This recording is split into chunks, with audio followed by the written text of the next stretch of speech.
What's up, guys? I'm Jason, aka Captain Nasty, your muscle captain. Welcome back to Anchored in Muscle, where we are finding ways to help people for free with their weight loss, muscle building, and wellness goals. So guys, after you've progressed from your full body or whole body training, you're going to move into your upper body, lower body training. The next split we're going to talk about is what I like to call push-pull legs, or a 3-day split.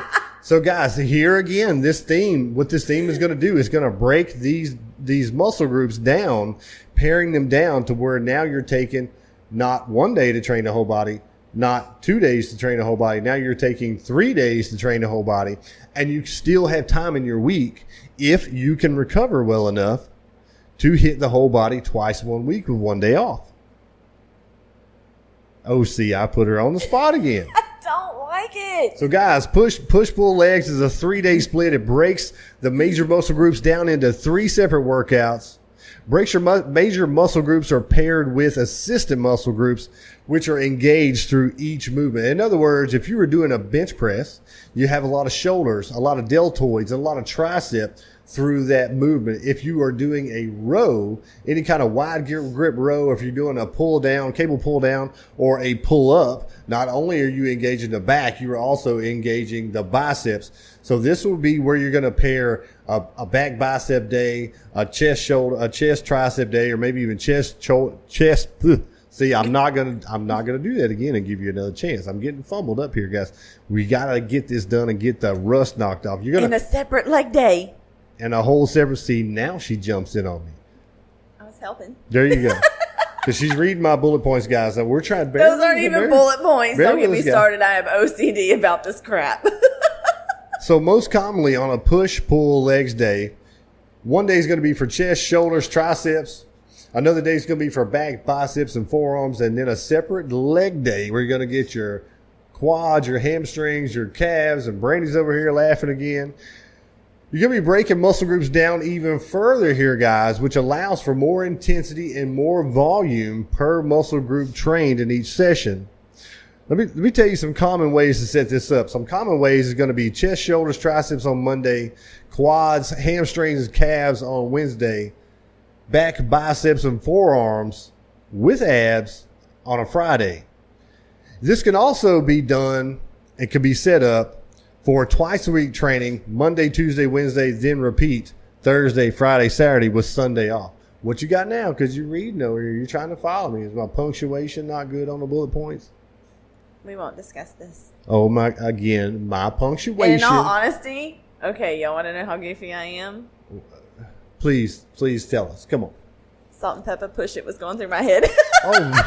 Oh my God. So guys, now is where we're going to move on even further into a 4-day split, guys. Bear with us here because we're trying to knock the rust off. I hope you're getting some kind of entertainment factor from not only Brandi's goofy ass, but the way she's throwing me off.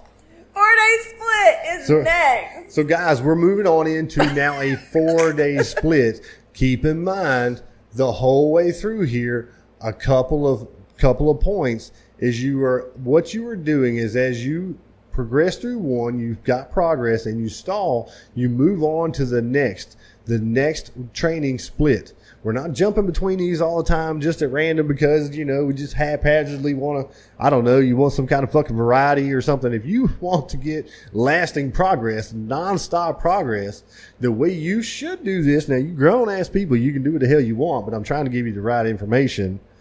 You should progress through this as you do this. Do each one of these splits until you stall. Then switch over to the next training split, which is going to increase the volume, overall volume. Your overall totals, and we'll get to that at the end of this, is going to stay roughly the same. But what you're doing is you're breaking the body down further into smaller and smaller groups so that all of the volume in that one workout can be devoted to smaller and smaller groups of muscles. You can add in more movements, which is going to give you more variety. Now, guys, we've moved on from the whole body, full body, to an upper body, lower body. I said 4. Whole body, whole body or full body, upper body, lower body. Can't take me nowhere. A push-pull, legs, and then now to a 4-day split. Now, guys, this is going to divide all the major muscle groups into 4 separate training days. This allows you to train fewer muscle groups per workout. Each muscle group trained can be done with more intensity and more volume through each workout. And this is going to pair larger muscle groups with smaller ones that assist larger groups like chest, triceps, back, biceps, quads, hamstrings. What are you doing? Did I mess something up again? No. Each set of large muscle groups serves to pre-exhaust the smaller groups. In other words, we'll use a bench press. When you do a bench press, a major group working is the chest, but you're also involving your triceps and your deltoids. So when you're doing those bench press, you're getting a little bit of pre-exhaust or pre-fatigue on the triceps. Later on in the workout, you're also going to hit some isolation movements. So you've already got a little pre-fatigued or a little pre-exhaust on not only triceps but the shoulders through your bench and your incline bench. Now say you move on to a shoulder press. So those shoulders, your deltoids are already pre-exhausted, already pre-fatigued. So you're building the volume amounts on all these smaller muscle groups. Now, typically set up for chest, triceps, abs on Monday, quads, hamstrings, and calves on a Tuesday, shoulders, traps, abs again on a Thursday, and back, biceps, and forearms on a Friday. Now, you've been through this. You've been through all of these. Which one of these do you like the most? Now, I'm not saying in any way this is the only splits out there, guys. I'm saying this is the most widely used for. I don't think that I have one that I like the most, really. I mean, everybody's got their preference. I like whenever it changes. But I really like supersetting, though. Even if you have moved all through these, there are still more advanced techniques, guys. I like when it's switch time. Yeah, we had to switch it every once in a while. So, guys, I've been saying this all along, and, sometimes I get off. I'm a little bit of ADD. I get back and forth, and we're trying to knock the rust off, but I want to leave you with some guidelines, some general guidelines to follow here. Always watch for stalls in your progress. If you're on any one of these splits, if you move through from one to the next and you find that you're stalling your strength, you're stalling in your progress, whether it be your weight loss or the way you're looking in the mirror, then maybe it's time to consider to move on to the next one. I mean, any stall in strength gains or fat loss could be a sign that you need to change something new to spark your progress. Your body has adapted. That's right. Oh, there you go. So, guys, to follow that up, the beginners should start with a whole body routine for about 1 to 3 months, in my opinion. This is a general guideline. A whole body or full body for about 1 to 3 months. Upper body, lower body from anywhere from month 4 to month 9. A push-pull legs for, month 10 to month 18, and maybe a 4 or even a 5-day split, which we didn't touch on the 5-day split, past 18-month mark. You're talking about now you're starting to build up a good training age. Now, if you've heard somebody talk about training age, what they're talking about is how long have you been consistently weight training?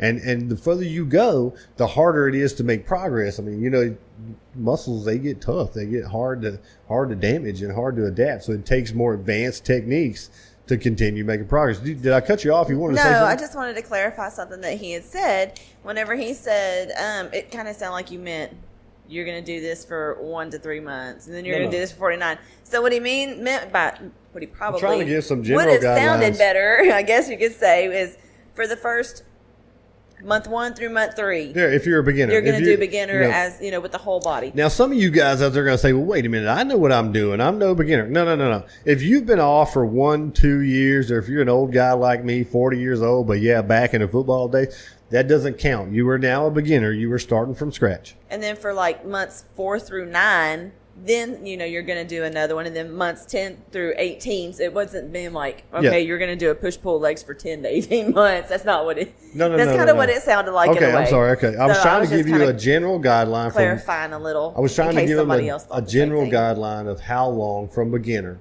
1 to 3 months on a full body, whole body. And then after a 3-month period, you probably should consider changing it up. So you're progressing through these different workout splits as you go along. Now, guys, in my opinion, if you are an advanced lifter, that means you are beyond 20 months. You could consider a twice a day training routine. Now, most people, general people, are not going to be able to keep up with that. Now, I'm not talking about abs, no shit. I'm not talking about cardio, one workout, and weights on the other workout. I'm talking about 2 weight workouts, 2 lifting workouts. Now, what this can do, this can burn a shit ton of calories. If you're trying to cut down, you're trying to lean up. Now, this is very good for that. If you have time, if your schedule allows, if you are able to sleep enough, if you have enough recoverability, this may be something that you should consider. Well, we were flipping the pages at the same time. Now, guys, now at the beginning of this thing, I told you I was giving you guidelines, and that's what I'm trying to do here.